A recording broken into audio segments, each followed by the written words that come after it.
सोमेश्वरी नमः श्री जय भैरवी देवी दुःख संहारी नमः श्री जय भैरवी देवी हिरण्यगर्भिणी नमः श्री जय भैरवी देवी अमृतवर्षिणी नमः श्री जय भैरवी देवी भक्तरक्षिणी नमः श्री जय भैरवी देवी सौभाग्यदायिनी नमः श्री जय भैरवी देवी सर्वजननी नमः श्री जय भैरवी देवी गर्भदायिनी नमः श्री जय भैरवी देवी शून्यवासिनी नमः श्री जय भैरवी देवी महानंदिनी नमः श्री जय भैरवी देवी वामेश्वरी नमः श्री जय भैरवी देवी कर्मपालिनी नमः श्री जय भैरवी देवी योनीश्वरी नमः श्री जय भैरवी देवी लिंगरूपिणी नमः श्री जय भैरवी देवी श्यामसुंदरी नमः श्री जय भैरवी देवी त्रिनेत्रिणी नमः श्री जय भैरवी देवी सर्वमंगली नमः श्री जय भैरवी देवी महायोगिनी नमः श्री जय भैरवी देवी क्लेशनाशिनी नमः श्री जय भैरवी देवी उग्ररूपिणी नमः श्री जय भैरवी देवी दिव्यकामिनी नमः श्री जय भैरवी देवी कालरूपिणी नमः श्री जय भैरवी देवी त्रिशूलधारिणी नमः श्री जय भैरवी देवी यक्षकामिनी नमः श्री जय भैरवी देवी मुक्तिदायिनी नमः श्री ॐ महादेवी लिंगभैरवी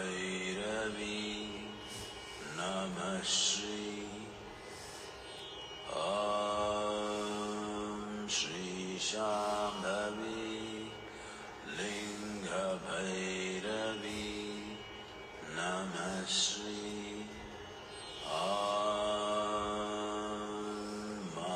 महाशक्ति लिंगभैरवी नमः श्री नमः श्री नमः श्री देवी नमः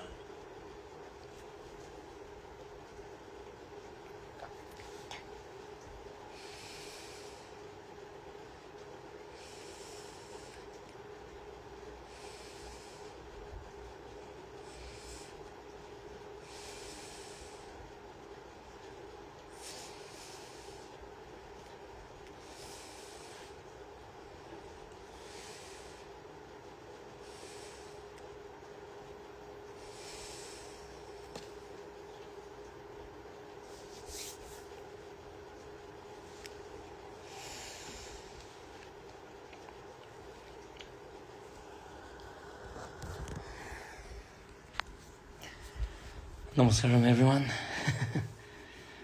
So as promised, the first 1 hour is going to be in Hindi, and then we'll try to answer the next 1 hour in English. Okay. So I know a few of you understand only English, but some of you actually requested that we need some podcast and Hindi also. It's getting difficult. We found few of the people who wanted to do the podcast and everything, but for whatever reason it's not falling into the place. So we are starting the Hindi Q&A session. Okay. नमस्कारम सभी लोगों के लिए नवरात्रि के लिए हार्दिक शुभकामनाएं सबके लिए. अगर आप लोग हिंदी समझते हैं तो प्लीज़ मैसेज कीजिए कि Hindi is fine for you guys. Otherwise if majority of the अगर ज़्यादातर लोग सिर्फ अंग्रेज़ी समझ सकते हैं तो हम लोग इंग्लिश में वार्तालाप करेंगे. ठीक है. तो हम लोग अब प्रश्नोत्तर की तरफ जाएंगे शुरू से ही. तो नमस्कारम सबके लिए जिन्होंने टाइम निकाल के बैठे हुए हैं. जय भैरवी देवी, जय महाशक्ति.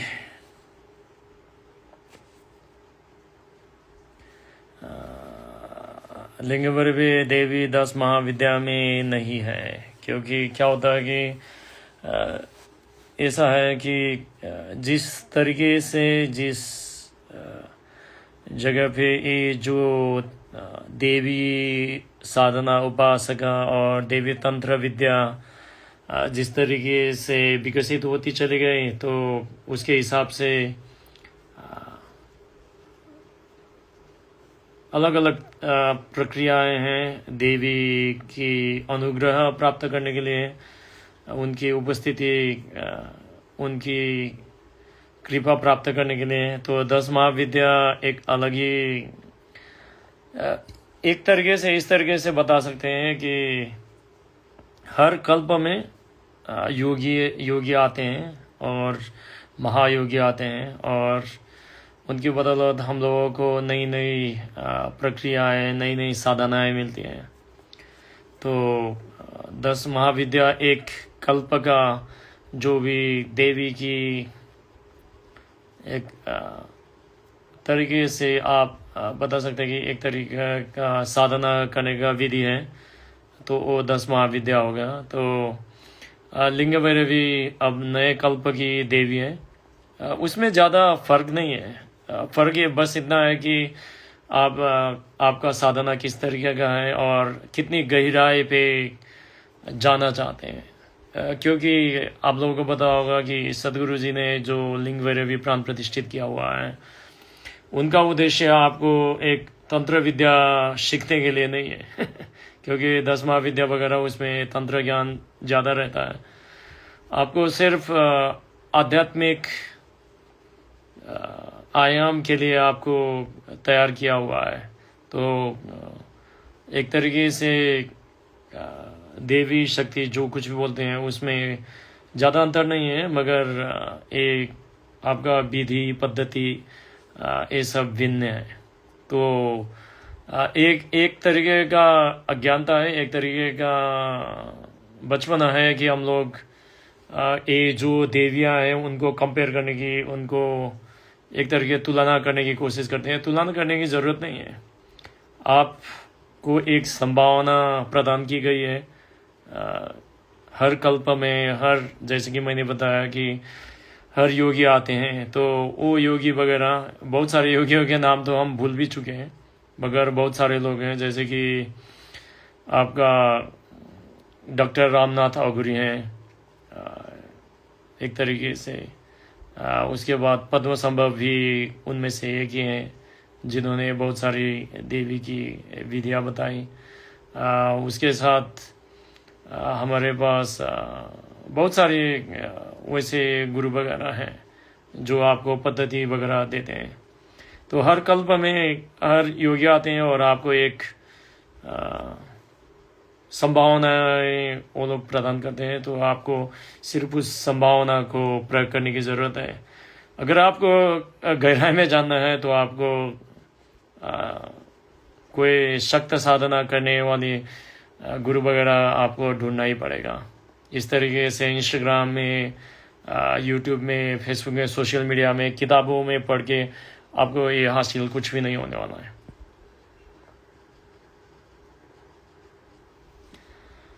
तो आपको देवी की जो सानिध्य है उसको कैसे प्राप्त करें हर समय। तो सदगुरु ने बहुत सारी विधियां बताई गए हैं। तो एक तो देवी साधना आप कर सकते हैं, उसके बाद देवी जो पेंडेंट है, माला है, वो आप आश्रम से ले सकते हैं जो प्राण प्रतिष्ठित होती है, तो आप वो यूज़ कर सकते हैं। और जैसे कि एक भक्ति भाव है, जैसे कि सदगुरु बताते हैं कि ईशा में देवी का महत्व इसलिए है कि लोगों में एक तरीके के भक्ति की जागरण करवाना है। तो अगर आप भक्ति की एक भक्त की तरीके से रहेंगे तो उतना मुश्किल नहीं होगा देवी की सानिध्य प्राप्त करने के लिए। अगर आप योग वगैरह करते हैं तो उससे भी आगे जा सकते हैं।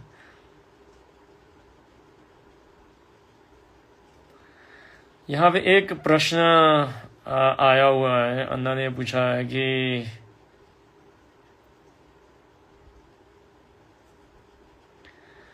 वो एक तरीके से हेल्पलेस हैं, वो फंस चुके हैं कि वो पूछ रहे हैं कि पता है कि मैं कुछ भी परिवर्तन नहीं कर सकता, मगर फिर भी अब क्या करें।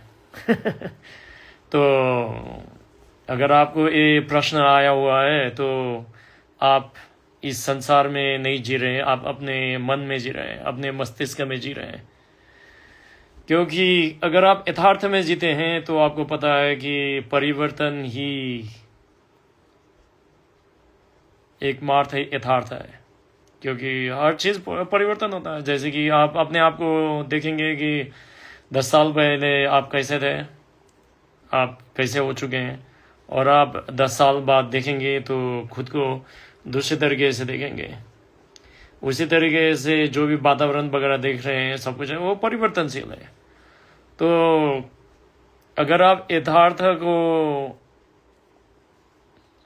एक तरीके से उसको एक्सेप्ट करेंगे, उसको सोचेंगे कि ये यथार्थ है। जैसे कि जन्म लिया है तो युवावस्था भी आएगी, बुढ़ापा भी आएगा, रोग भी आएगी और काल भी आएगी। तो उसी तरीके से जीवन में जो कुछ भी परिस्थितियां आती हैं वो सब कुछ आपके नियंत्रण में होता है, कुछ आपके नियंत्रण में नहीं होता है। तो आपको देखना है कि क्या मेरे हाथ में है, क्या मेरे हाथ में नहीं है। उसके हिसाब से आपको कार्य करने की ज़रूरत पड़ती है। अगर आपको लगता है कि अगर मेरे हाथ में कुछ नहीं है तो सबसे अच्छी बात यही होगा कि आप उसको भूल जाएं, उसको एक तरीके से इग्नोर कर लें। आपको सीखना पड़ेगा ये सब। अगर आप नहीं सीखेंगे नहीं तो वो पूरा आपका समय पूरा खा जाएगा, तो बहुत मुश्किल हो जाएगा। तो अगर कुछ आपके हाथ में नहीं है तो आश्रम में जाइए। आश्रम में आपको संघा की, एक स्पिरिचुअल संघा की मदद मिलेगी। वहाँ पे सदगुरु जी का सानिध्य भी है, वहाँ पे लिंग वगैरह भी है, ध्यानलिंग है। तो वहाँ पे जाके साधना कीजिए। मगर आप मान लीजिए कि आप 100 साल भी साधना करेंगे, मगर आप यथार्थ को एकांगीकार करके नहीं चलेंगे, उसको एक्सेप्ट नहीं करेंगे, यथार्थ में क्या होगा उसको अगर आप एक्सेप्ट नहीं करेंगे। क्योंकि सदगुरु भी बताते हैं कि अगर आप यथार्थ को स्वीकार नहीं करेंगे तो आप फंसने वाले हैं, फंसेंगे ज़रूर। उसके अलावा कोई चारा भी नहीं है। क्योंकि यथार्थ का अर्थ होता है कि आपको जो कुछ भी हो रहा है वो आपके कर्म के हिसाब से निर्धारित है, क्योंकि कर्म तो आपने ही किया हुआ है नहीं? हाँ, आपने ही किया हुआ है कर्म वगैरह। जो कुछ भी हो रहा है आपके जीवन में, जो कुछ भी घट रहा है, वो आपके ही किया हुआ है। मगर अभी आप ऐसा सोचते हैं कि मैं कर्म करूंगा मगर फल नहीं लेना चाहता हूँ। आप परीक्षा में गए मगर पढ़ाई नहीं की और आप फेल हो गए, तो आप सोचेंगे कि अरे मैं फेल क्यों हो गया? आप फेल हो गए क्योंकि आपने परीक्षा के लिए पढ़ाई नहीं की, उसके लिए तैयारी नहीं की। तो इसी हिसाब से जो कुछ भी हमारे जीवन में घटित हो रहा है उसमें हमारा ही हाथ है, किसी और का हाथ नहीं है। तो आपको एक तरीके से स्वीकार करना है कि जो कुछ भी हो चुका है, अब जो कुछ होने वाला है उसको एक तरीके की चेतनशील तरीके से देखने की ज़रूरत है, ताकि जो कुछ आपके साथ घटित हो चुका है वो फिर से घटित ना हो, जो आपको नहीं चाहिए, वरना वो फिर घूमता रहेगा। उसी का हम संसार कहते हैं। तो साधना कीजिए पहली चीज़। दूसरी चीज़, जो कुछ भी हुआ है, जो कुछ आप परिवर्तन नहीं कर सकते उसको स्वीकार कीजिए, और जो कुछ आप स्वीकार नहीं कर सकते उसको घटित होने से बचिए, और उसका एक ही समाधान है, चेतनशील तरीके से जीना। मुझे यहाँ पे एक दो प्रश्न आए हैं। साधना का प्रश्न मैं उत्तर नहीं दे सकता। तो जो कुछ भी हटे होगा संबंधित प्रश्न है, आपको सन्मुखी मुद्रा के बारे में जो पूछा गया है, आप हटे होगा टीचर वगैरह से ये पूछ लीजिए, ठीक है। तो भैरवी यंत्र के बारे में पूछ रहे हैं क्या? तो भैरवी यंत्र जो होता है, जैसे कि आप लोगों को बताया कि वो बहुत शक्तिशाली यंत्र है, जो सदगुरु अभी जो कुछ भी यंत्र वगैरह अपने शिष्य वगैरह को दे रहे हैं, तो उसमें है आपका एक देवी गुड़ी भी आता है छोटा सा, उसके बाद आपका देवी यंत्र है, उसके बाद सन्निधि है, और उसके साथ आपको ध्यानलिंग यंत्र भी मिलता है। तो आप कोई भी अपने घर में ले जाके अपने साधना को आगे लेके जा सकते हैं। इसमें से अगर आप ऐसे हैं कि आपको सिर्फ साधना नहीं, मगर आप परिवार में हैं, आपको जैसे कि अपने बिजनेस में, अपने करियर वगैरह में, कार्य वगैरह में आपको कोई तरक्की करना है, आपको परिवार में अच्छा मेल मिलाप करवाना है, तो अगर आपको वो सब चाहिए तो देवी यंत्र, भैरवी यंत्र जो ईशा सदगुरु प्रदान करते हैं, प्राण प्रतिष्ठा के, वो सबसे अच्छा है। तो मैं इतना ही कह पाऊँगा, अगर आपको देवी भैरवी यंत्र के बारे में जानना है, अगर उत्सुकता है, तो मैं नहीं बता पाऊँगा, क्योंकि बहुत सारी चीज़ें हैं जो मैं यहाँ खोल के नहीं बता सकता, क्योंकि बहुत सारी चीज़ें पवित्र चीज़ें हैं जो मैं नहीं बताना चाहूँगा। मगर अगर आपको भैरवी यंत्र लेना है तो एक बार आश्रम से बात कीजिए, आपको वो सब कुछ बता देंगे, आपको शेयरिंग वगैरह भी मिलेगा।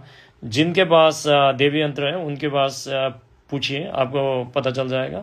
अगर ये प्राइवेट कन्वर्सेशन होता तो मैं आपको बता देता, मगर ये एक पब्लिक प्लेटफॉर्म है, तो मैं आपको यही बताना चाहूँगा कि देवी भैरवी यंत्र एक तरीके का आपका संभावना है, जिससे क्या होता है कि अगर आप भैरवी यंत्र लेके आएंगे तो सदगुरु बताते हैं कि देवी यंत्र जो होता है, अगर आप पति पत्नी हैं तो पति पत्नी के साथ आपको एक तरीके का कुल देवी बना के देंगे सदगुरु।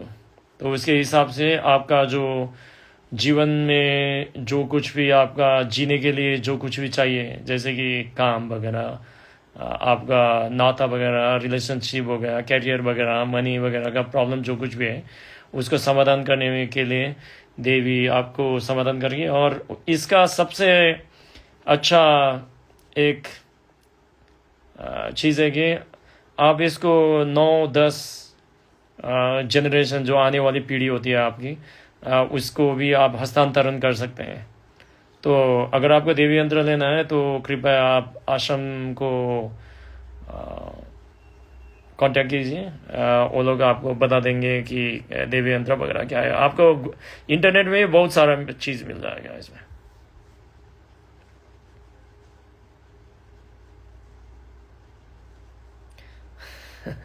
यहाँ पे एक प्रश्न आया है कि कुछ साधना करते वक्त उनको नींद जैसी अवस्था में चली जाती है और आंखें खुली नहीं रह पाती। तो अगर आपको ऐसा है तो स्नान करके साधना के लिए बैठे, एक बात तो वो है। और दूसरी चीज़ आप मुंह धो के भी बैठ सकते हैं। तीसरी चीज़ आप अगर जल वगैरह नहीं दे, शहर में जल थोड़ा बहुत डाल के बैठ सकते हैं। और तीसरी चीज़ ये जो पीछे होता है इसमें थोड़ा सा अगर मसाज वगैरह करेंगे तो आपको चौकन्ना हो जाता है आप इंसान अपने आप। ठीक है, तो अगर आप नींद वगैरह जैसी अवस्था आ जाती है तो आप कोई भी साधना करते हैं तो एक बात है कि खाना खा के मत बैठिए। ठीक है, अगर आप बहुत सारा खाना खा के बैठ जाएंगे तो नींद तो जरूर आ ही जाएगी।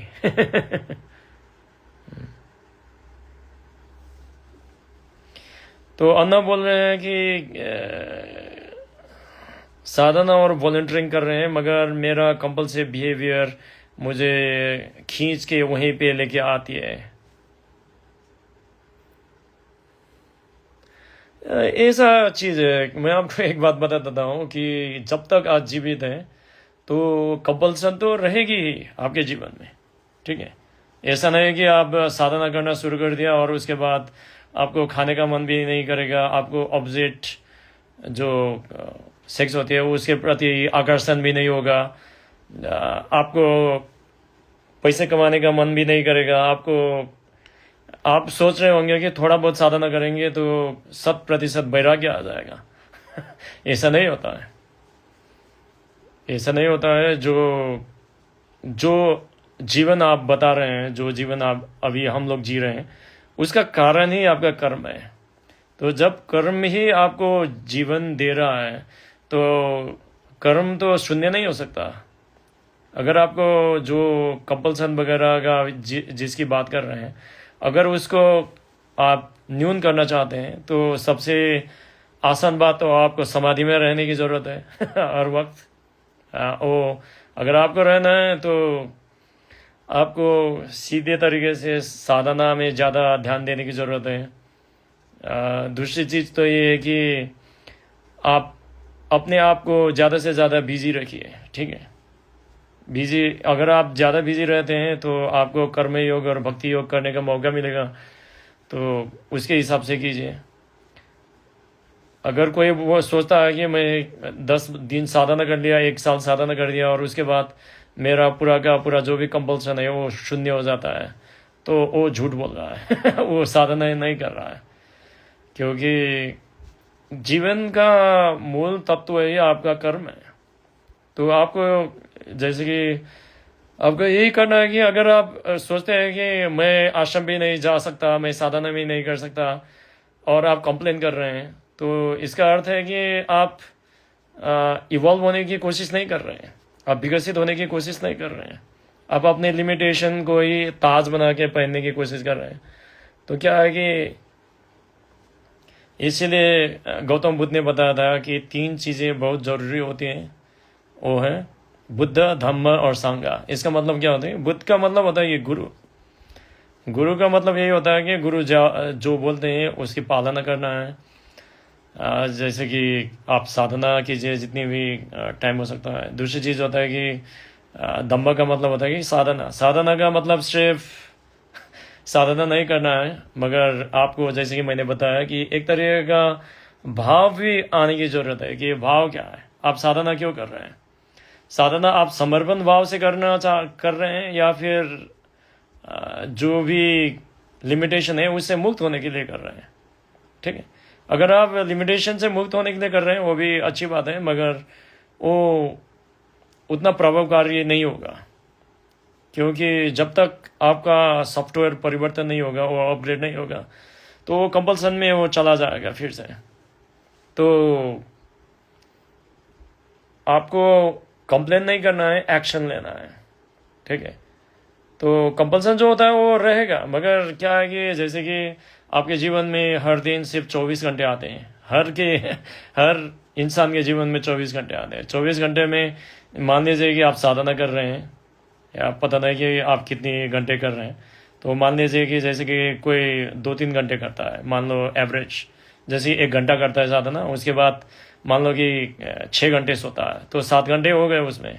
तो खाने का और कुछ करने का या काम करने के हिसाब से मान लीजिए कि 15-16 घंटे तो हो गए, ठीक है, या फिर 18 घंटे मान लीजिए, तो 6 घंटे बाकी रह गए। अब वो 6 घंटे आप क्या करेंगे उस पर निर्भर करता है। कबीर जी तो ऐसे ही बोलते हैं कि अगर कोई आपके घर में कोई वो तो सबके लिए मुमकिन नहीं होगा, मगर वो बताते हैं कि अगर कोई झूठ बोलने वाला साथी है, कोई मांस खाने वाला साथी है, कोई ऐसी लत में फंसा हुआ साथी है, तो उसका परित्याग करो, ठीक है। आपके परिवार में अगर कोई उस तरीके के लत है तो उनको भी परित्याग करो। अगर आपके बंधु वगैरह जो मेडिटेटर लोग होते हैं वो भी आलसी हैं, तो उनका भी परित्याग करो, ठीक है। मगर ये संभव नहीं है सबके लिए, ठीक है। तो हम लोगों को वही करना है जो हमारे लिए संभव है। तो अभी आप जैसे कि आप बता रहे हैं कि आश्रम नहीं जा सकते हैं, तो आपको क्या करना है कि समय निकालना है, साधना करना है, घर से वॉलंटियरिंग कीजिए, और कुछ न कुछ चीज़ में आपको बिजी रखिए। जैसे कि कुछ आपने पहले नहीं किया हो, जैसे कि यात्रा कीजिए। अगर आप भारत में हैं तो भारत में यात्रा करना बहुत सस्ता पड़ता है अगर आप अकेले ट्रैवल करना चाहते हैं। स्पेशली अगर आप पुरुष हैं तो आप यात्रा कर सकते हैं। कुछ न कुछ काम के लिए समय निकाल के कुछ न कुछ काम कीजिए। तो कंपल्सन तो आएगी, वो ज़रूर आएगी, मगर आपका क्या करना है कि जैसे कि मैंने पहले ही बताया, आपको इग्नोर करने की ज़रूरत है। उसको ज़्यादा ध्यान मत दीजिए किसी न किसी चीज़ में, क्योंकि क्या होता है कि आपके पास, जैसे कि हम लोग 24 घंटे की बात इसलिए कर रहे हैं क्योंकि हर दिन में आपको एक निश्चित ऊर्जा मिलती है, ठीक है। मान लीजिए कि आपको 8 घंटे काम करने का ऊर्जा मिल गई, ठीक है। अगर 8 घंटे आप उसमें प्रयोग नहीं करेंगे तो 8 घंटा का ऊर्जा आपका बाकी रहेगा, तो 8 घंटे का ऊर्जा खपत करने की कोशिश करेगी और उसकी वजह से आपको वो आराम से बैठने नहीं देगी। तो अगर आप 8 घंटे का ऊर्जा है तो उसको खपत करने की ज़रूरत है। अगर आप खपत करेंगे तो आपको ये सब चीज़ों के बारे में सोचने का फुर्सत भी नहीं मिलेगा। वो सबके जीवन में आता है, मगर अगर आपको और भी तकलीफ है तो आप एडवांस प्रोग्राम वगैरह में जा सकते हैं। भाव स्पंदना कीजिए, शून्य कीजिए, हठ योग कीजिए, संयम वगैरह कीजिए, और ज़्यादा से ज़्यादा समय आप मेडिटेटर के साथ बिताइए, ठीक है। आपको मशरूब रखने की ज़रूरत है अभी।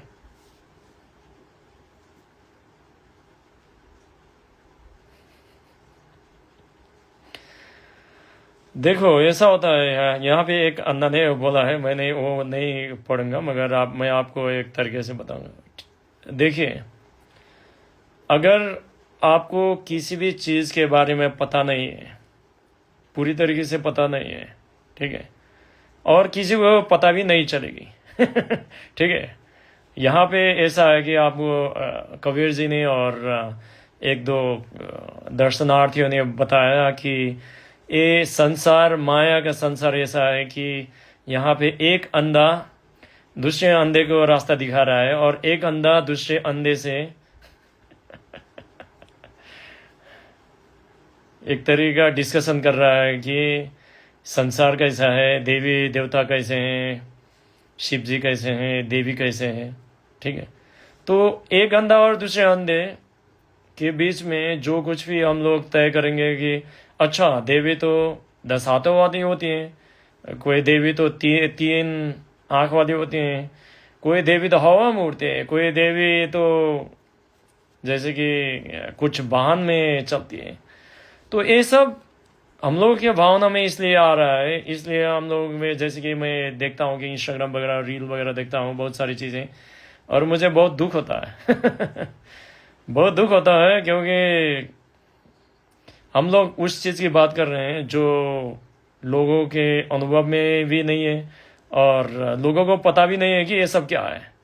ठीक है, कोई बताता है कि देवी के 3 आँख होते हैं, कोई बताता है कि ऐसी देवी तो होती ही नहीं है। तो एक अंधा और दूसरा अंधा किसको रास्ता दिखाएगा? ठीक है, तो सबसे अच्छी बात यह है कि जो साधनाएं आपको दी गई हैं, आपको उसको प्रयोग करना है।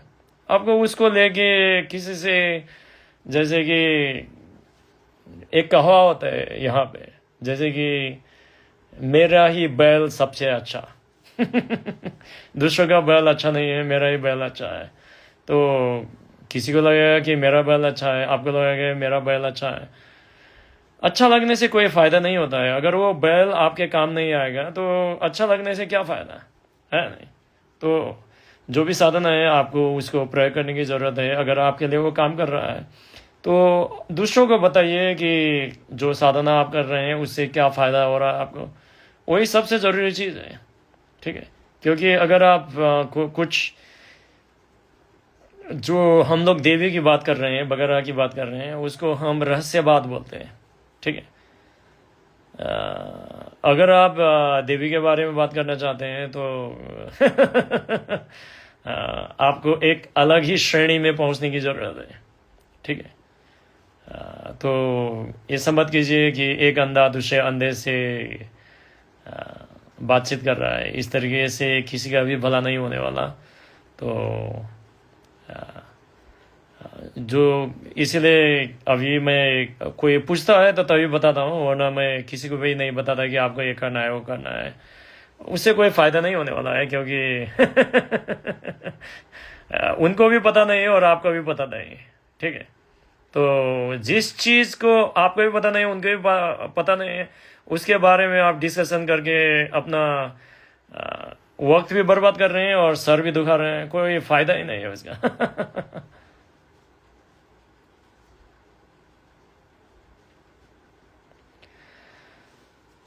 यहाँ पे एक प्रश्न आया हुआ है कि क्या मैं अपना योग वगैरह का प्रैक्टिस करके रील सोसाइटी में अपलोड करना सही होगा? नहीं, ये अच्छी बात नहीं है, क्योंकि मैंने देखा है कि बहुत सारे लोगों ने जो हठ योग वगैरह, सूर्य क्रिया वगैरह को 2-3 लोगों ने एक तरीके का इरेस्पॉन्सिबल काम किया हुआ है, उन लोगों ने गैर जिम्मेवारी काम किया हुआ है। उन लोगों ने वीडियो वगैरह पूरा अपलोड कर दिया हुआ था यूट्यूब वगैरह में।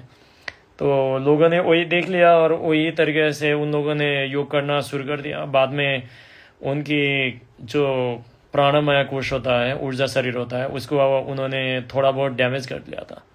तो एक गैर जिम्मेवारी पूर्वक चीज़ होगी।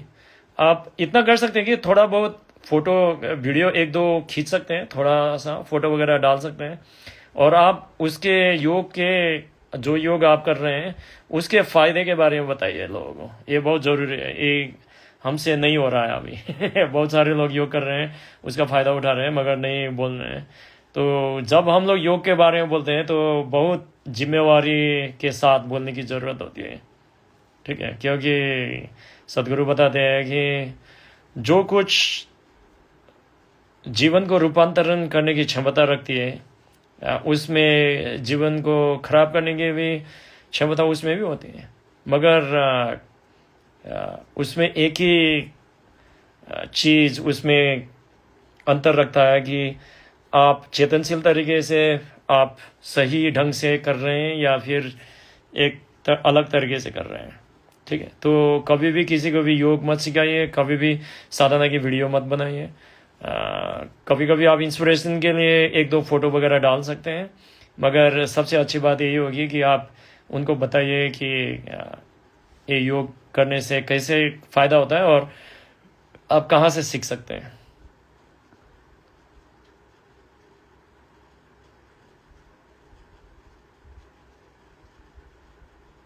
जो भी अभी अभी जुड़े हुए हैं उनको नमस्कारम, प्रणाम और शुभ नवरात्रि।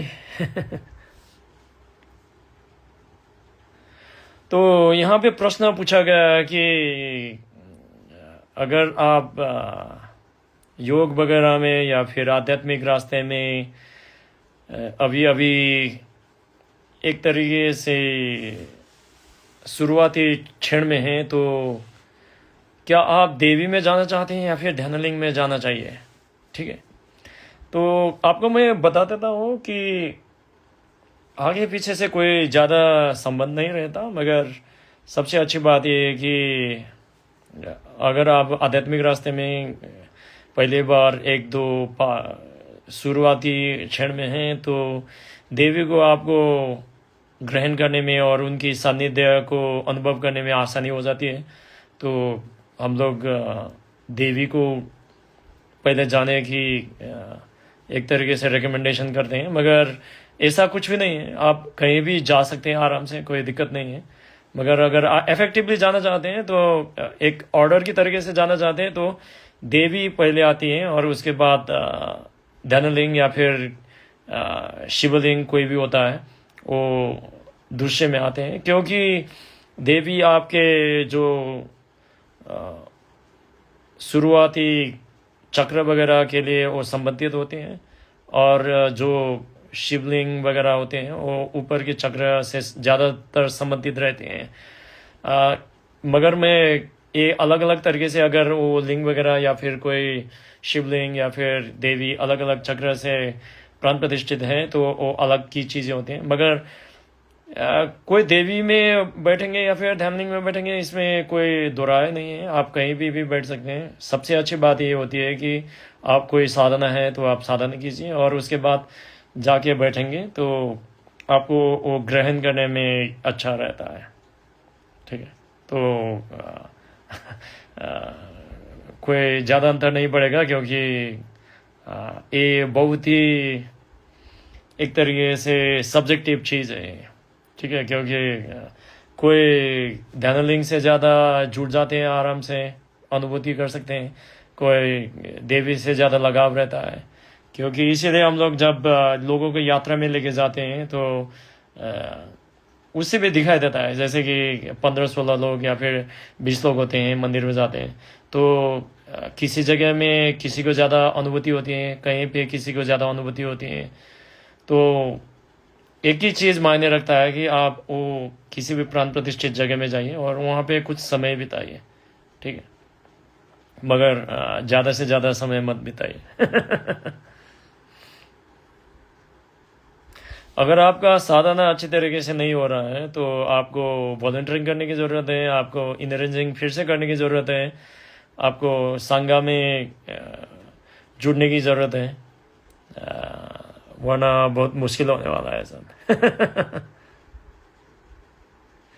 अगर आपको देवी सेवा के बारे में पूछना है, मैंने नहीं किया हुआ है अभी तक, तो आप इंस्टाग्राम वगैरह में देख सकते हैं, फेसबुक वगैरह, ईशा का वेबसाइट, ऑफिशियल आधिकारिक वेबसाइट में जाके देख सकते हैं कि आपको वो सब पता चल जाएगा कि कैसा रहता है।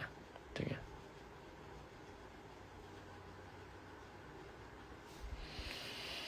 यहाँ पे आपका पूछ रहे हैं कि उनके घर में देवी गुड़िया आ रहे हैं, तो अवश्य लेके आइए, वो बहुत शक्तिशाली हैं।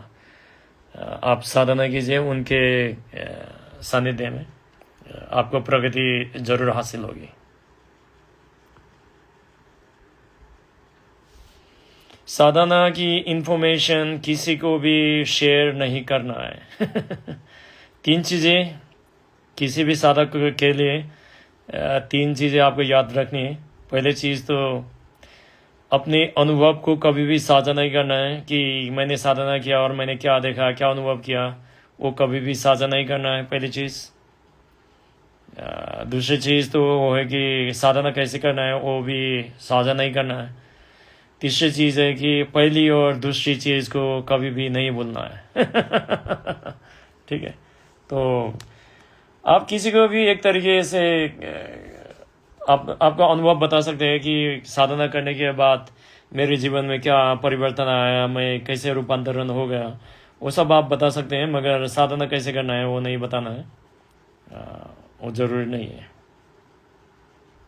क्योंकि अगर किसी ने आके आपको बता दिया कि मैंने साधना किया और काली अपने आप आ गई, पूरा रौद्र रूप में, पूरा काली का दर्शन हो गया मुझे, अगर आपने वो कर लिया, मान लीजिए कि आपने वो देख लिया ध्यान करते वक्त, तो क्या हुआ कि दो चीज़ें हो जाएंगी। एक बात तो क्या है कि आप किसी को बता देंगे कि मैंने साधना की और काली मैंने देख लिया, ठीक है, तो दूसरे भी वही कोशिश करेंगे कि काली देखने की कोशिश करेंगे मगर उनको तो काली दिखाई नहीं देगी, ठीक है। तो उससे एक तरीके का भ्रम पैदा हो जाता है। और दूसरी चीज़, आपको भी भ्रांति पैदा हो जाएगी, क्योंकि अगर आप दूसरी बार, तीसरी बार, चौथी बार अगर आप ध्यान करना शुरू कर देंगे और अब पहले तो एक बार काली आ गए थे, अब काली नहीं आ रही है तो उससे भी बहुत ज़्यादा नुकसान आपका ही होगा।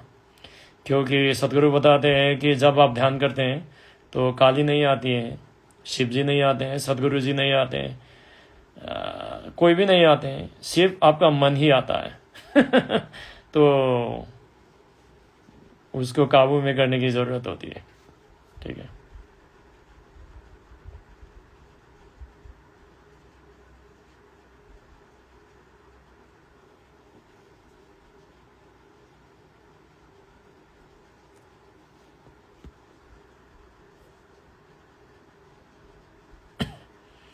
आज तो देवी की नवरात्रि की पॉडकास्ट थी, मगर मुझे कुछ अलग ही प्रश्न वगैरह मिल रहे हैं। हाँ, वो शेयर कर सकते हैं, आप शेयर कीजिए कि क्या क्या साधना आप कर रहे हैं और कितने घंटे कर रहे हैं और उसका फ़ायदा क्या है, वो आप शेयर कर सकते हैं। मगर जो आश्रम से बताए गए कि आपको साधना कैसे करना है, कब करना है, वो वगैरह आपको गुप्त रखने की ज़रूरत है। गुप्त रखने का मतलब ऐसा है कि जैसे कि मैंने पहले बताया कि वो जो नया बंदा आएगा, जो जिसने साधना नहीं सीखा हुआ है, तो उसकी रक्षा के लिए हम लोग कर रहे हैं, ठीक है, उसकी प्रतिरक्षा करने के लिए कर रहे हैं ये सब चीज़ें। उनको बता के कोई फ़ायदा नहीं होने वाला है। जैसे कि आपने किसी को बता दिया कि कैसे करना है, अगर उसने उल्टा पुल्टा कर लिया तो हानि नुकसानी तो उसकी ही होगी, और उसके साथ साथ आपको भी अपना कर्म का फल तो भुगतना ही पड़ेगा।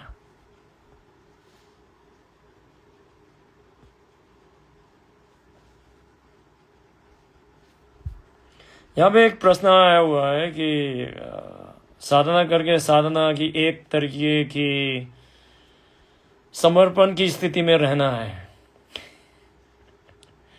समर्पण आपसे नहीं होने वाला, कोई भी समर्पण नहीं कर सकता। अगर कोई बताएगा कि मैंने समर्पण कर लिया है, कि लोग बोलते हैं कि गुरु मैं सब कुछ आप ही मेरे हैं, मैं आपके लिए मरने के लिए और जीने के लिए सब कुछ करने के लिए तैयार हूँ, लोग बताते हैं सब। लोग जाते हैं कि बहुत सारी चीज़ें बोलते हैं लोग मन का काम है कहना, ठीक है। तो आपको कोई भी अनुभूति होती है, गहरी अनुभूति होती है, आप बोलते हैं कि मैं सब कुछ करने के लिए तैयार हूँ, ये भी हो जाएगा, वो भी कर लेंगे, ये भी कर लेंगे।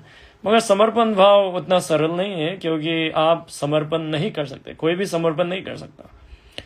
पहली चीज़ तो ऐसा है कि किसी ने आपको बताया कि आपको ऐसा करना है, आप उसको मान सकते हैं, पहली चीज़, ठीक है। आपको चॉइस है कि आपके इच्छा अनुरूप आप वो कर भी सकते हैं, नकार भी सकते हैं, पहले ऑप्शन तो वो हो गया, ठीक है। मगर वो भी समर्पण भाव नहीं है, क्योंकि आपको मानने के लिए आपको प्रेरणा की ज़रूरत होती है या फिर फ़ायदे उसके जानने के लिए ज़रूरत होती है। अगर आप साधना किसी फ़ायदे के हिसाब से कर रहे हैं तो उसमें कोई समर्पण भाव है ही नहीं, ठीक है।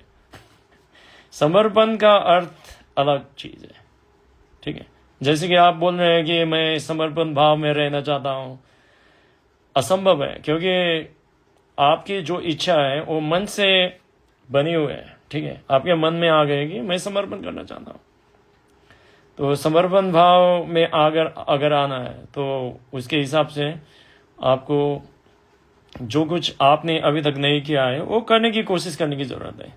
इसीलिए बहुत सारे लोग यात्रा में जाते हैं, क्योंकि यात्रा में जाना सिर्फ घूमना नहीं है। लोग सोचते हैं कि लोग यात्रा में जाते हैं घूमते रहते हैं, वो नहीं है।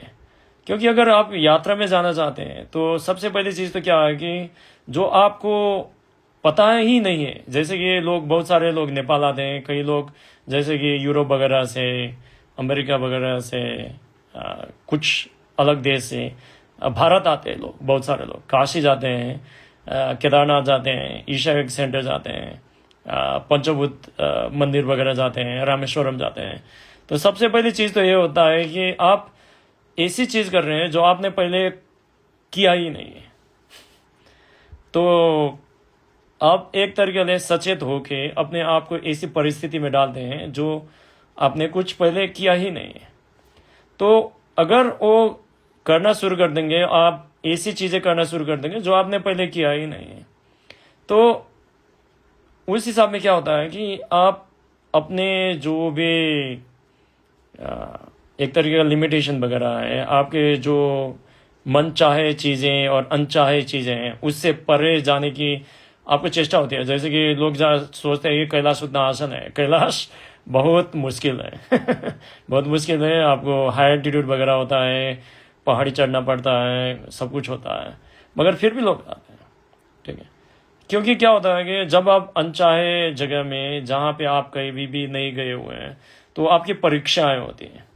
ठीक है, तो परीक्षा होते हैं। जैसे कि लोग ध्यान करने की कोशिश करते हैं, आपको जैसे कि मान लो कि आप आधे घंटे तक तो बैठ सकते हैं, मगर अगर आपको 10 घंटे बैठना है या फिर 12 घंटे बैठना है, समाधि में रहना है, तो अगर आपको वो रहना है तो आप वो नहीं कर सकते। आपका मन आपको विचलित करेगा, वो करने की चेष्टा नहीं कर सकते। तो समर्पण भाव तभी आएगा जब आपको पता चलेगा कि ये मैं अपने बलबूते से नहीं कर सकता जब आपको पता चलेगा कि ये मेरे से होने वाला नहीं है, तभी कृपा काम आएगी। जब तक आप सोचेंगे कि मैं कर रहा हूँ, तब तक कृपा, वहाँ पे कृपा के लिए कोई जगह बाकी नहीं है। ठीक है, तो समर्पण भाव तभी आएगा जब आपको पता चलेगा कि ये मेरे से होने वाला नहीं है। तो इसीलिए बहुत सारे महायोगियों ने बताया गया कि आप भवसागर से पार, भवसागर उन्होंने नाम बताया है। भवसागर का अर्थ होता है आप माया में फंसे हुए हैं। ठीक है आप माया में फंसे हुए हैं, और आपको भवसागर का अर्थ होता है, भव आता है भावना से, आपके मन से। ठीक है, तो कभी आपको ये अच्छा लगता है, कभी वो बुरा लगता है। एक ही चीज़ कभी अच्छा लगता है, कभी बुरा लगता है। तो वही दोहराव में इंसान फंस जाता है। कभी साधना अच्छा लगता है, कभी साधना बुरा लगता है, कभी गुरु के बारे में भी कोई प्रश्न वगैरह आ जाता है। ठीक है, तो उसकी वजह से क्या हो जाता है कि आप भवसागर में फंस गए।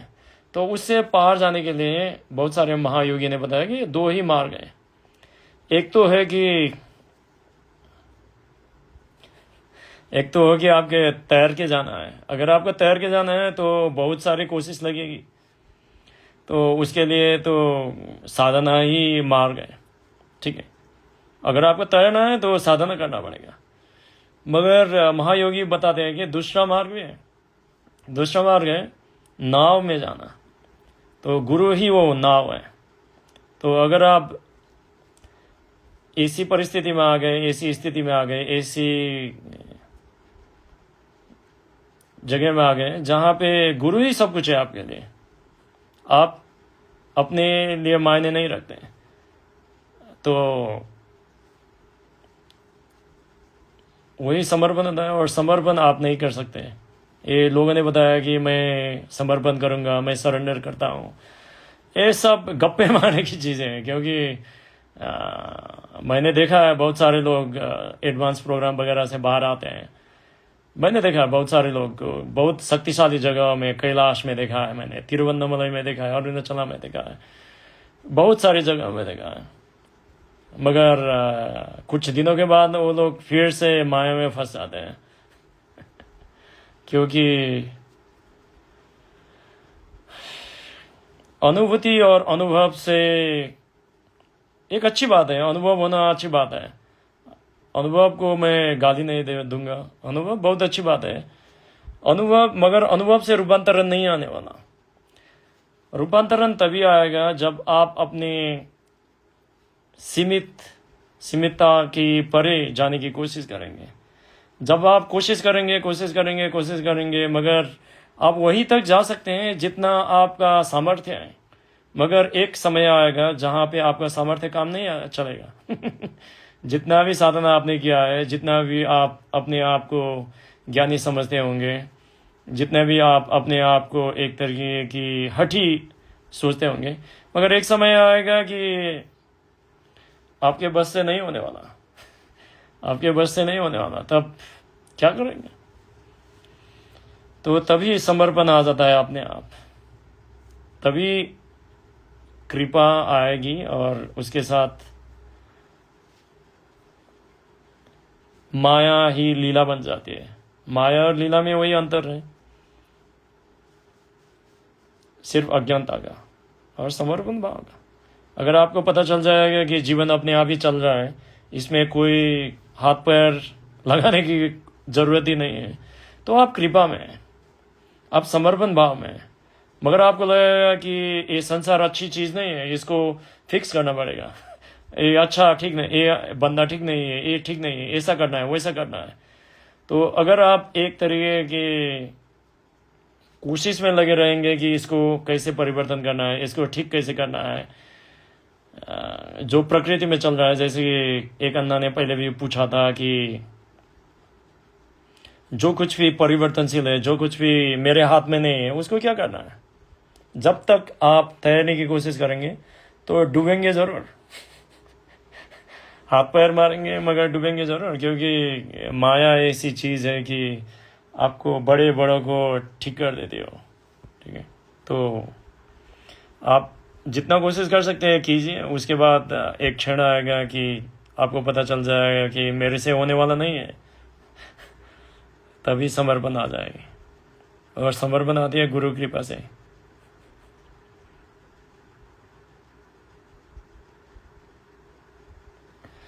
अगर आपको लिंग भैरवी देवी के बारे में पूछना है तो वेबसाइट में जाइए, वेबसाइट में बहुत सारी चीजें हैं।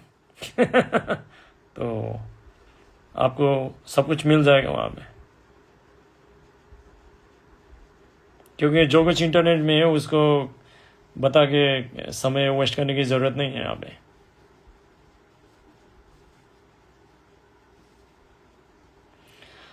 गुरुजी बताते हैं कि कृपा हमेशा है, ऐसी चीज है। देखिए, आपने एक ज़ेन क्वान पढ़ा होगा। मान लीजिए कि आपका कमरा है, ठीक है, आपका कमरा है। अगर आपके कमरे में अगर कुछ नया चीज डालना है, ठीक है, मगर आपके कमरे में कोई जगह ही बाकी नहीं है, वो पूरा भरा हुआ है, तो आपको क्या करने की जरूरत है? सबसे पहले तो वहां पे जगह बनाने की जरूरत है नहीं? हाँ, तो अगर आपको कृपा का अनुभूति होने की जरूरत है हर क्षण, तो अपने मन में एक तरीके की तरलता लाने की जरूरत है, एक तरीके का खालीपन लाने की जरूरत है, एक तरीके की भिक्षा की स्थिति में रहने की जरूरत है। जैसे कि जो इंसान भिक्षा मांगने आते हैं, जैसे कि बौद्ध भिक्षु, या फिर मैं अभी की बात नहीं कर रहा हूँ, ये 2500-2600 साल पहले की बात कर रहा हूँ। तो जब आप भिक्षा के लिए आते हैं तो एक तरीके के ग्रहण की स्थिति में होना चाहिए। और आप ग्रहण की स्थिति में तभी हो सकते हैं जब आपको पता चलेगा कि जो कुछ मुझे मिलने वाला है, मुझे एक कहीं भी नहीं मिलने वाला। मैं पैसे दूं नहीं मिलने वाला, मैं खरीदूं नहीं मिलने वाला, मैं चोरी करने जाऊं नहीं मिलने वाला, मैं खुद बनाने की कोशिश करूंगा नहीं मिलने वाला। जब आपको पता चलेगा कि कुछ भी करके, साम दाम दंड भेद सब कुछ प्रयोग करके कुछ भी नहीं मिलने वाला, तो क्या करेंगे? आप एक अनुग्रह की स्थिति में आ जाएंगे। जो वही बात मैं पहले भी बोल रहा था कि जब आप वहां पे है ही नहीं, तभी कृपा को आप प्राप्त होंगे। आपको वहां होना ही नहीं चाहिए, क्योंकि जो आप सोच रहे हैं कि मैं ये हूं, ये एक सिर्फ मन की परिकल्पना है। उसको मान बैठे हैं कि मैं ये हूं। तो सदगुरु सरल भाषा में वो सदगुरु बताते हैं कि अगर आपकी जो छवि आपने बनाई हुई है, जो भी पर्सनालिटी आपने बनाई हुई है कि मैं ये हूँ, मैं फलाना ढिमकाना, मैं पुरुष हूँ, मैं इंसान हूँ, मैं साधक हूँ, मैं ए हूँ ओ हूँ, अगर आपने उसको बहुत स्थूल बना लिया है तो कृपा प्राप्त करने में बहुत मुश्किल होगी। क्योंकि अभी क्या होगा कि आपका मन पूरा भरा हुआ है, इसमें कोई जगह ही बाकी नहीं रहा, आपके मन में भी कोई जगह बाकी नहीं रहा कि कृपा को आप प्राप्त हो सके। तो जितना भी आप खाली हो, आपको ये हम सदगुरु भी बताते हैं कि हम लोग ये नहीं करना है कि जो कुछ भी पर्सनालिटी, जो कुछ भी हम लोगों ने लिया हुआ है कि मैं फलाना हूँ, ये हूँ, वो हूँ, ये जरूरी है, समाज में रहने के लिए ये जरूरी है, मगर इसको यथार्थ मानने की गलती करेंगे जो संसार में सब लोग कर रहे हैं। तो माया, यही तो माया है कि आप खुद को वो सोच रहे हैं जो आप हैं ही नहीं, तो कृपा तो हो ही नहीं पाएगी। मगर आप कृपा को प्राप्त होना चाहते हैं तो कृपा हर जगह है, हर जगह है। क्योंकि जिस चीज़ को हम लोग आध्यात्मिकता बोल रहे हैं, आध्यात्मिकता हर जगह पे विद्यमान है। हर जगह भी गलत परिभाषा है, क्योंकि आध्यात्मिकता में ना तो जगह होती है ना तो समय होता है। इसलिए हम अपने उस निर्गुण अस्तित्व को हम लोग कालेश्वर भूतेश्वर बोलते हैं, जो समय से परे और जो पंच महाभूत से परे हैं, जो परिस्थिति से परे हैं। तो अगर आपको सरल भाषा में करना है कि अगर आपको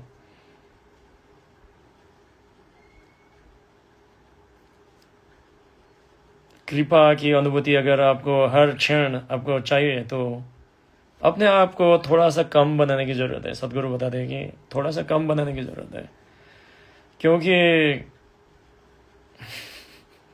ये जो आप सोच रहे हैं कि मैं हूँ, ये भी आपने ही बनाया हुआ है।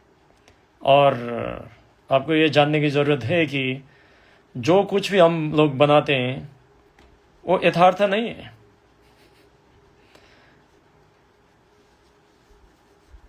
तो ये एक सपना जैसा है, मगर आपको पता होना चाहिए कि ये एक यथार्थ नहीं है। ये एक जीवन को चलाने के लिए जो ज़रूरी चीज़ें हैं वो सब चीज़ें हैं, मगर अगर आपको जीवन की वो आयाम वगैरह को अनुभूति करना है तो उसके लिए अपने आप को एक तरीके की अनुग्रह की स्थिति में जाने की ज़रूरत है। तो भक्ति सबसे आसान तरीका है। आप साधना भी कर सकते हैं, मगर जैसे कि बताया कि जब आपको पता चलेगा कि साधना काम नहीं करेगा तो भक्ति ही, अगर आपके साधना में भक्ति की जगह नहीं है तो ये बहुत लंबा रास्ता है, लंबा रास्ता है, बहुत लंबा होने वाला है।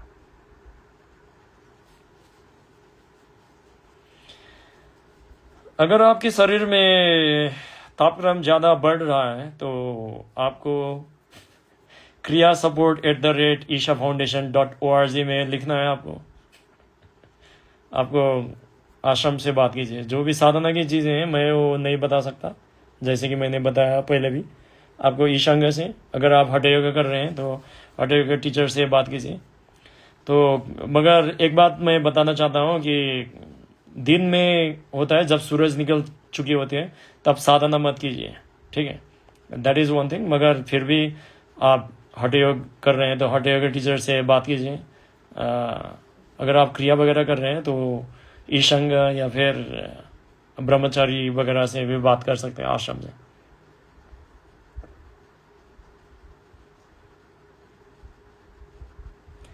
देवी के बारे में बात करने के लिए हम लोगों ने बहुत सारी चीज़ें कर चुके हैं पास्ट में भी। एक Q&A सेशन है, तो अगर वो उसके बारे में बात करना शुरू कर देंगे तो बहुत टाइम लगेगा।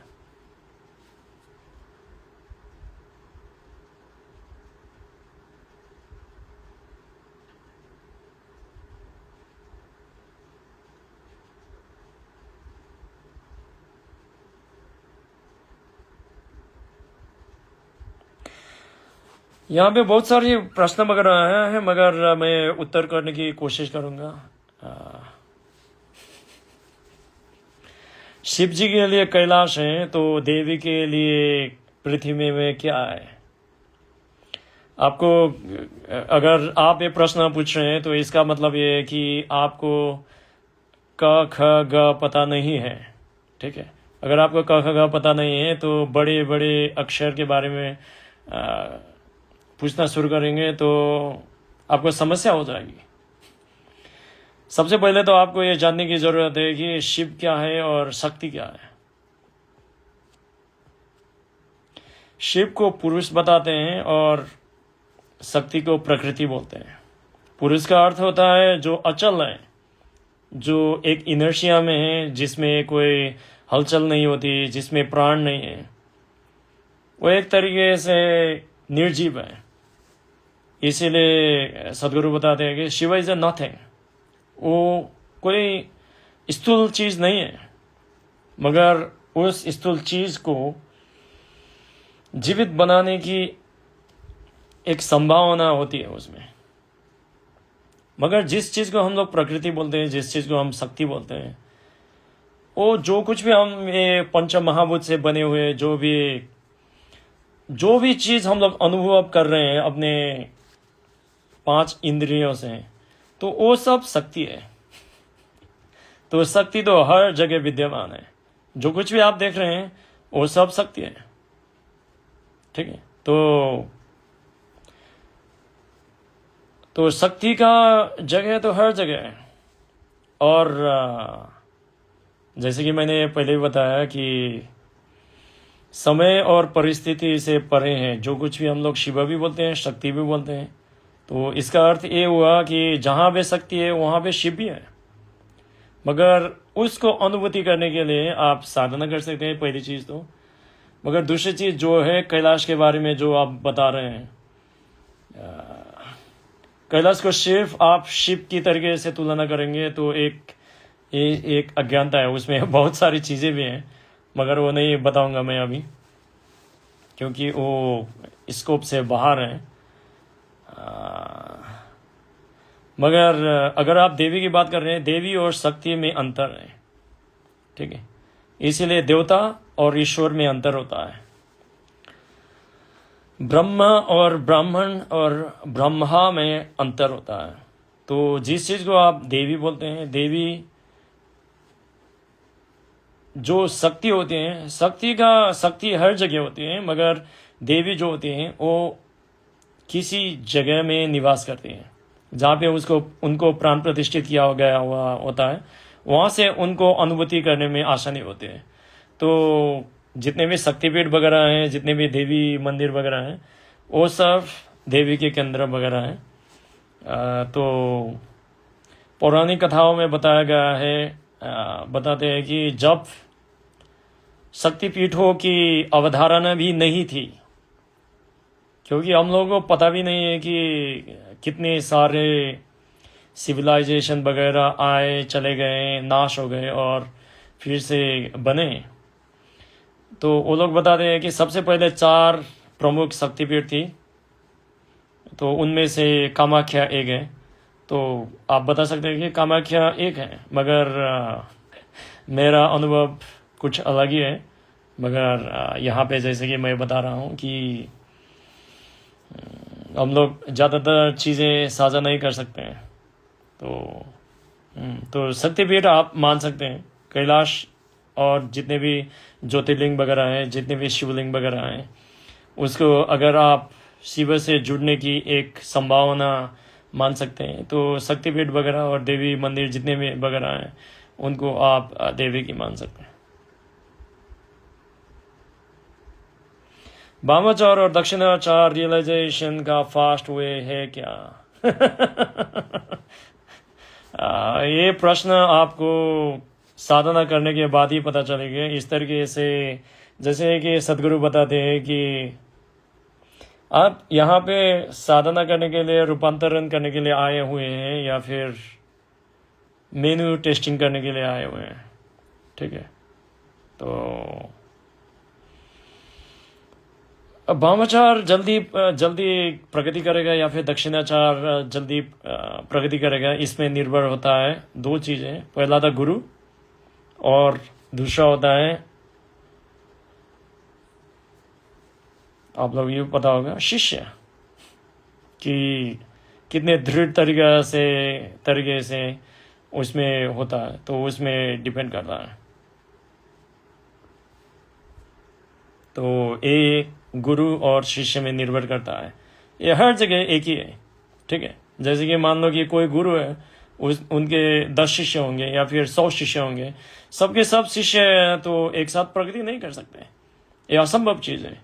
तो इसीलिए अलग अलग पद्धतियाँ बनाई गई हैं, जैसे कि कर्म योग, भक्ति योग, ज्ञान योग, क्रिया योग, और उसी तरह से लय योग, जैसे कि कुंडलिनी मार्ग को लय योग भी बोलते हैं।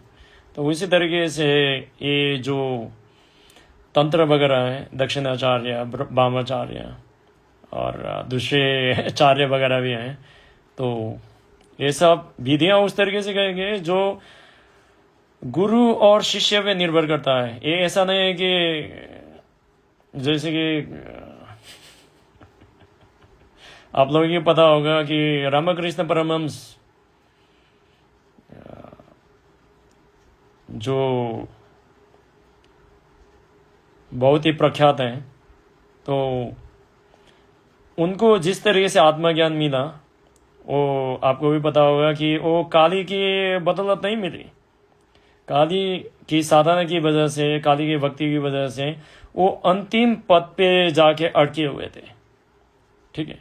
उनको वहाँ पे लेके गए, मगर उनको आत्मज्ञान दिया उनके गुरु, ठीक है। किसी को नाम पता है उनका नाम? तोतापुरी महाराज। उनकी बदौलत उनको ज्ञान मिला, मगर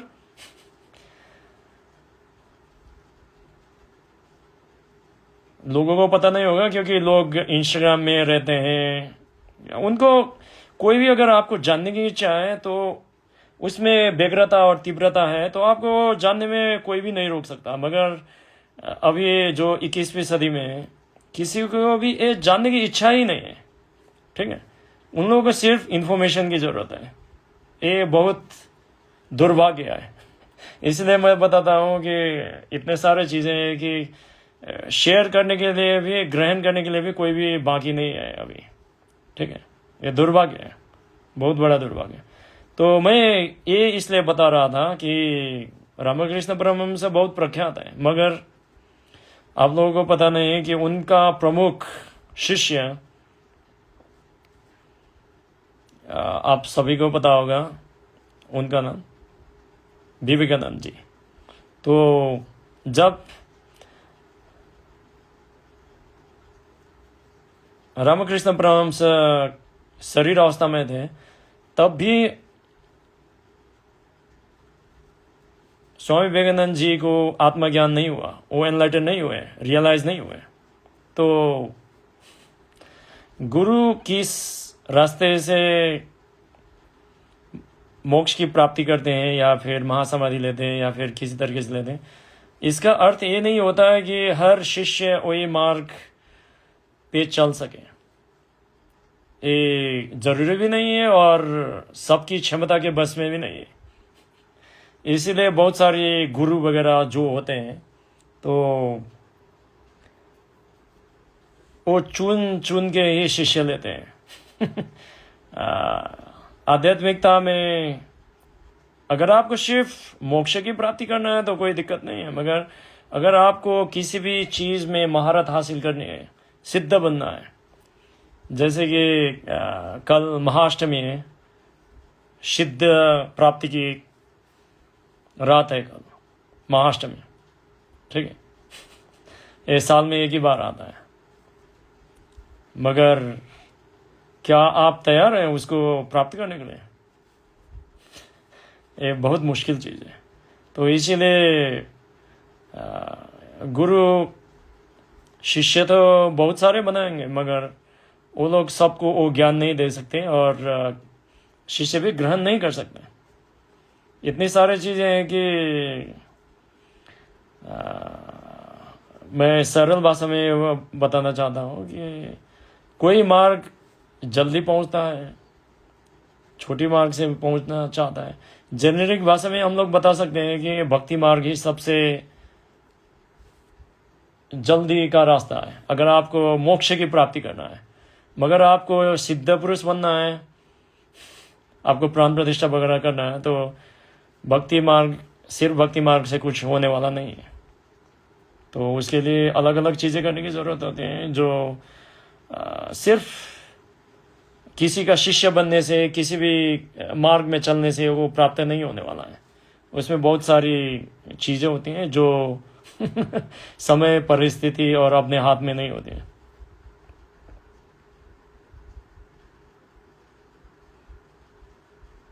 तो हमारा हिंदी प्रश्न का समय समाप्त होने वाला है। मैं 10 मिनट और लूँगा।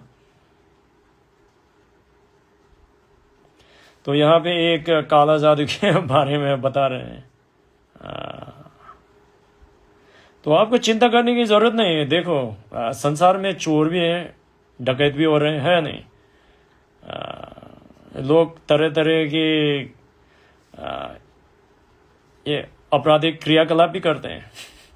उसके लिए क्या है? उसके लिए पुलिस है, उसके लिए लॉ एंड ऑर्डर है, उसके लिए प्रशासन है, उसके लिए गवर्नमेंट है।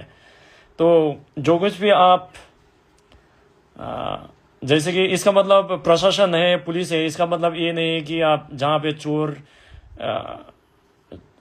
डकैत ज़्यादा होता है वहाँ पे जाएंगे आप, है नहीं? हाँ, वहाँ पे तो नहीं जाएंगे ना, है नहीं? आप नहीं जाएंगे कि चोर को जाके बताएंगे कि आओ आइए, यहाँ पे मैंने रखा हुआ है, ये पैसे खजाना यहाँ पे रखा हुआ है, आप जाके चोरी कीजिए। ठीक है? तो प्रशासन है उसको नियंत्रण करने के लिए, ठीक है। मगर इसका मतलब ये नहीं है कि आप खुलेआम किसी को चोरी करने के लिए उकसाएं।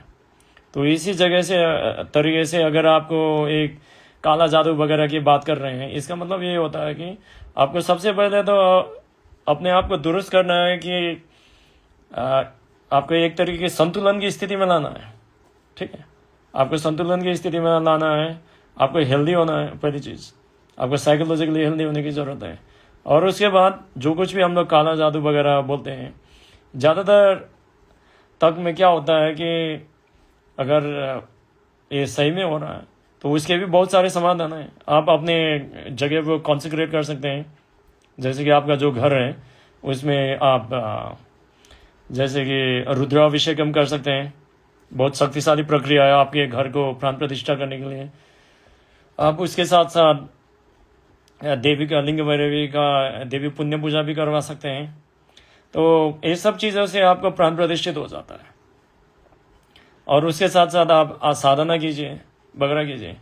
क्योंकि क्या होता है कि देखिए, मैं आपको ये देवी का प्रश्न उत्तर का कार्यक्रम है, तो आपको मैं बताना चाहता हूँ कि जो प्रकृति में है, प्रकृति में कोई भी चीज़ बुरा भी नहीं होता है, अच्छा भी नहीं होता है। अगर आपको उसको कैसे उपयोग करना है तो आपके लिए वो एक तरीके का औजार बन जाता है, आपके लिए एक माध्यम बन जाता है। अगर आपको प्रयोग करना नहीं आता तो उससे आपकी हानि भी हो सकती है। जैसे कि आग को मान लीजिए, आग आपका दोस्त भी नहीं है, शत्रु भी नहीं है, मगर आप आग को अच्छे तरीके से प्रयोग करना चाहेंगे तो अग्नि आपका खाना बनाने में काम आएगी और बहुत सारे काम में आएगी। अगर आपको चलाना ही नहीं आता तो वो आपको जला भी सकती है। ठीक है? आपके संपत्ति वगैरह को नाश भी कर सकते हैं।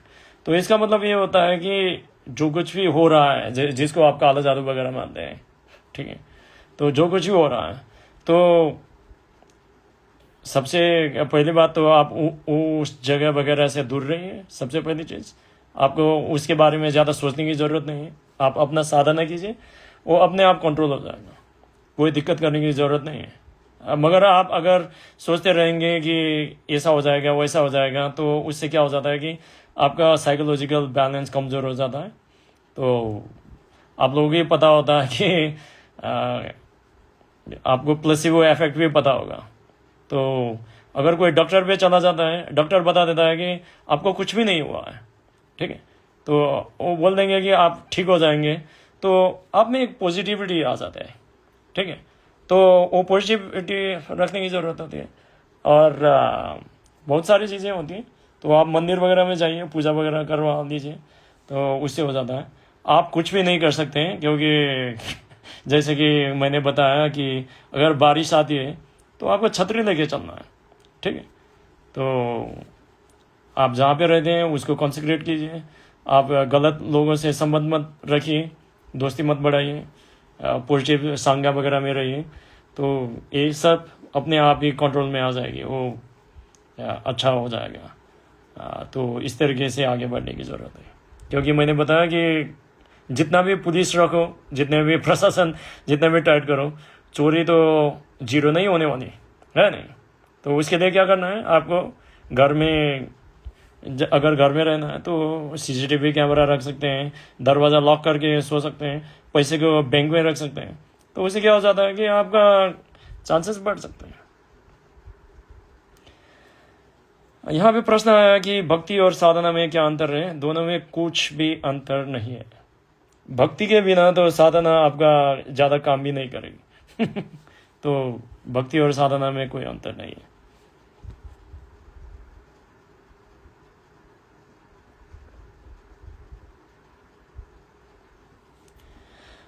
ऋणानुबंध के बारे में अगर आपको जानना है तो आप सदगुरु के कर्म की किताब पढ़ सकते हैं, मगर मैं आपको आसानी से बता देता हूँ। ऋणानुबंध का अर्थ होता है कि ऋणानुबंध का अर्थ है ऋण और बंधना। उसका अर्थ होता है, ऋण का मतलब होता है आपने किसी से लेन देन, और बंधना का मतलब है बांधने के लिए। जैसे कि आपने किसी से पैसे ले लिए, मान लीजिए कि आपने 10 लाख रुपए ले लिया किसी से, और आपने उनसे नहीं चुकाया, ठीक है, आप उनसे भागते रहे, आपने पैसे वापस नहीं किए। तो क्या होता है कि आप तो भूल सकते हैं कि मैंने किसी से 10 लाख रुपए ले लिए, मगर दूसरा इंसान तो भूलेगा नहीं। तो वो आपके पीछे आएगा, ठीक है। तो जीवन में जितने भी कर्म हम लोग करते हैं, अगर आप कर्म करते हैं तो समाज में रहते हैं, या फिर सिर्फ समाज में नहीं, हम लोग एक जीवित अस्तित्व में रहते हैं। तो यहाँ पे पेड़ भी हैं, पौधे भी हैं, जानवर वगैरह भी हैं। तो क्या होता है कि जब भी हम लोग कुछ भी कार्य करते हैं, कोई भी कर्म करते हैं, तो इसमें किसी का लाभ और किसी का हानि तो हो ही जाएगा। बिना लाभ और हानि के यहाँ पे अस्तित्व संभव नहीं है। तो जब हम लोग किसी से लेन देन की चीज़ें करते हैं, लाभ और हानि की चीज़ें करते हैं, तो कोई लाभ हानि ऐसा होता है कि वो ज़्यादा समय तक नहीं टिकेगा, मगर कोई कोई लाभ और हानि लेन देन की चीज़ें ऐसी होती है कि वो बहुत गहरा रहता है। तो उसे हम लोग बोलते हैं ऋणानुबंध बोलते हैं। और उसकी वजह से जब इंसान एक शरीर त्याग के दूसरा शरीर ले लेता है, तो जो भी आपके लेने देने की चीज़ें बाकी है जीवन में, तो उसी तरीके से उसी चीज़ को चुकाने के लिए दूसरा इंसान भी अलग शरीर ले लेता है। तो उसकी वजह से क्या होता है कि आपको इस जीवन में जितने भी लोग आप मिल रहे हैं, जितने भी आपके साथ घटित हुआ है, जैसे कि अच्छी चीज़ें, बुरी चीज़ें, ये सब हो रहा है क्योंकि आपके ऋणानुबंध की वजह से। जैसे कि आप कॉलेज में गए, आपका और आपका जो बेस्ट फ्रेंड था, उनके पास एक ऋणानुबंध था, तो उसकी वजह से आप लोग साथ में थे। आपका ऋणानुबंध खत्म हो गया, आपका लेन देन खत्म हो गया, तो उसके बाद कॉलेज खत्म हो गया, आप अपने रास्ते, वो उनके अपने रास्ते। तो ऋणानुबंध एक तरीके का उलझन है, एक तरीके का, जैसे कि इंटरेस्ट के साथ आपका जो लोन लिया हुआ है आपने, जो गिव एंड टेक रिलेशनशिप है, उसको पूरा करने की एक बंधन है आपका। तो जो कोई भी आपके परिवार में है अभी, जिनको हम लोग माँ बाप, पति पत्नी, बच्चे बोलते हैं, उनके साथ आपका पहले जन्म से ही कोई न कोई ऋणानुबंध था, इसलिए आप लोग साथ में हैं। तो एक प्रक्रिया है कर्म की, जो अस्तित्व की, जिसकी वजह से आपका कर्म खर्च होता चला जाता है। तो मैं ज़्यादा डिटेल में नहीं जाऊंगा। आप सदगुरु जी की बुक कर्म पढ़ सकते हैं, तो उससे आपको ज़्यादा पता चल जाएगा।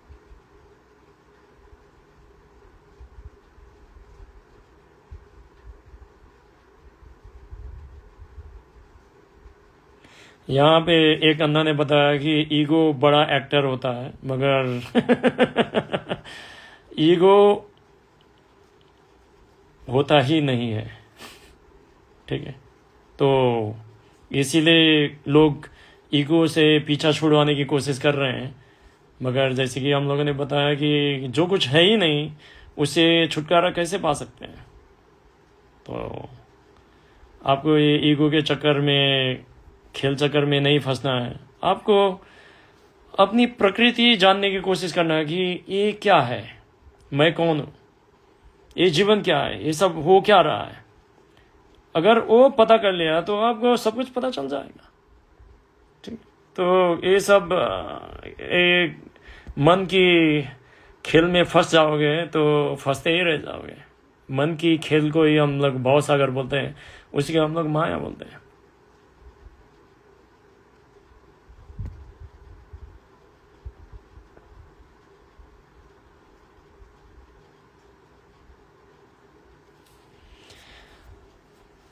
तो यहाँ पे एक प्रश्न आया हुआ है कि जीवन में कोई स्ट्रॉन्ग सिग्नल आया हुआ है सिचुएशन के बारे में, तो कैसे पता करना है कि मुझे करना है नहीं करना है, क्या है क्या नहीं करना है।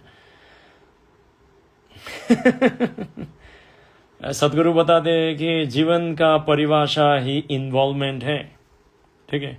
आपको जीवन में भाग लेने की जरूरत है, भागना नहीं है जीवन से।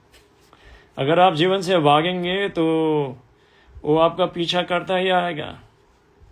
वही चीज़ जो आका ने बताया था कि पूछा था कि ऋणानुबंध जिसको बोलते हैं, वही सब कुछ हो रहा है, ठीक है। जो लोग स्ट्रॉन्ग सिग्नल बोलते हैं, इसका अर्थ यही है कि लोगों को किसी से लेना है किसी से देना है नहीं। आपको मे बी आपको कॉन्शियसली पता नहीं है कि किससे लेना है किससे देना नहीं है, मगर आपके जीवन में कोई मिलेगा कोई छूटेगा, ये तो चलता ही रहता है। तो सदगुरु बताते हैं कि जीवन में भाग लेना है, इन्वॉल्वमेंट करना है, ठीक है। अगर आप इन्वॉल्व नहीं करेंगे, आप भागने की कोशिश करेंगे या फिर आप पूछेंगे कि मुझे कुछ करना है कुछ नहीं करना है, अगर आप उस तरीके पूछेंगे तो आप पैरालाइज हो जाएंगे कि अब क्या करना है क्या नहीं करना है। अगर आपको वो दो राय में है तो आपको देखना है कि अगर मैं ये करता हूँ तो ये होगा, ये नहीं करूँगा तो ये नहीं होगा। जैसे कि सबसे आसान तरीका मैं आपको बता देता हूँ कि जैसे कि शादी ठीक है, या फिर बच्चे पैदा करना, ठीक है। शादी करनी है नहीं करनी है, अगर आप में वो प्रश्न है, देखिए अगर आपको पैसे कमाने हैं या नहीं कमाने हैं उसमें प्रश्न नहीं है, क्योंकि पैसे तो कमाने ही पड़ेंगे, है नहीं। पैसे नहीं कमाएंगे तो खाएंगे क्या, ठीक है। तो पैसा तो कमाना ही पड़ेगा, उसमें कोई दो राय नहीं है। कैसे कमाएंगे दैट इज वो अलग बात है। मगर अगर आपको शादी करनी है नहीं करनी है, आपको देखना पड़ेगा कि अगर मैं शादी करूँगा तो जीवन भर साथ रहने के लिए ही तो प्लानिंग करनी पड़ेगी। शादी करने के लिए आप उसके लिए तैयार हैं या नहीं, ठीक है। और शादी करने के लिए खर्च लगेगा और समाज में उठना बैठना करना पड़ेगा, वो सब आपको देखने की ज़रूरत है कि वो आप करने के लिए तैयार हैं या नहीं। तो अगर जीवन में कुछ बदलाव हो रहे हैं, अगर आपको कुछ करना है नहीं करना है, तो आसान तरीका है कि उसका फल क्या होगा, ठीक है। उसका फल क्या होगा, और जीवन में कुछ भी मुफ्त नहीं मिलने वाला ठीक है। जीवन में कुछ भी करोगे उसका फल तो भुगतना ही पड़ेगा। तो क्या आप उसके फल को भुगतने के लिए तैयार हैं?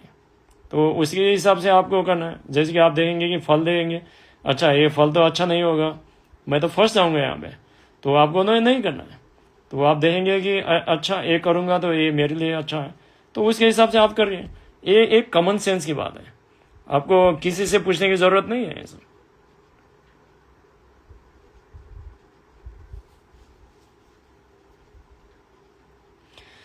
ये जो नंबर की खेती है इसको ज़्यादा महत्व नहीं देना है, ठीक है।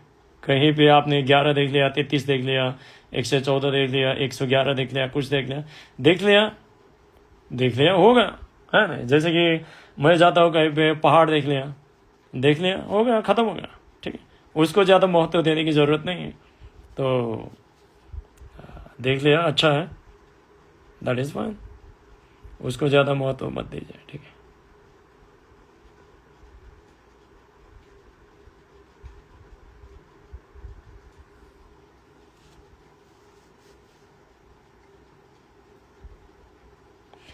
अगर आप कोई भी साधना करते हैं तो जो कुछ आश्रम ने बताया हुआ है, जो भी आपको रिकमेंड किया गया है, उसी तरीके से आपको करना है, ठीक है। किसी से भी साधना कैसे करना है पूछना नहीं है, इंक्लूडिंग मी। आपको मुझसे नहीं पूछना है कि साधना कैसे करना है। मैं किसी को भी कभी भी नहीं सिखाता कि साधना कैसे करना है।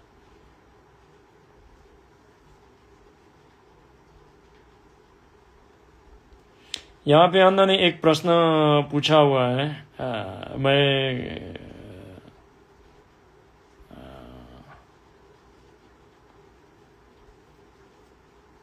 किसी को अन्ना पूछ रहे हैं कि आध्यात्मिकता सोचना और एग्जिस्टेंशियल मूविंग स्टेप क्या होता है। अगर आपने किसी भी योग साधना के लिए दीक्षा ली हुई है और आप साधना कर रहे हैं तो कुछ सोचने की ज़रूरत ही नहीं है। सोच के क्या करेंगे, है नहीं, सोच के क्या करेंगे, कोई फायदा ही नहीं है। आपने जिंदगी भर तो सोच लिया, है ना, अभी तक सोच ही रहे हैं ना। कितना साल हो गया, 15 साल, 20 साल, 25 साल, 30 साल, लोग तो 80 साल के भी हो गए हैं फिर भी सोच रहे हैं। मगर उनको पता है कि सोच के कुछ फायदा नहीं है, फिर भी सोच रहे हैं। तो सोचिए मत, सिर्फ साधना कीजिए, आपको सोचने से ज़्यादा लाभ होगा। अगर आपको ड्रीम यंत्र के बारे में जानना है तो सदगुरु एक्सक्लूसिव आपको लेना पड़ेगा, उसे सब्सक्राइब कीजिए। वहाँ पे सदगुरु ने बताया हुआ है, एक वीडियो है, वो देख लीजिए।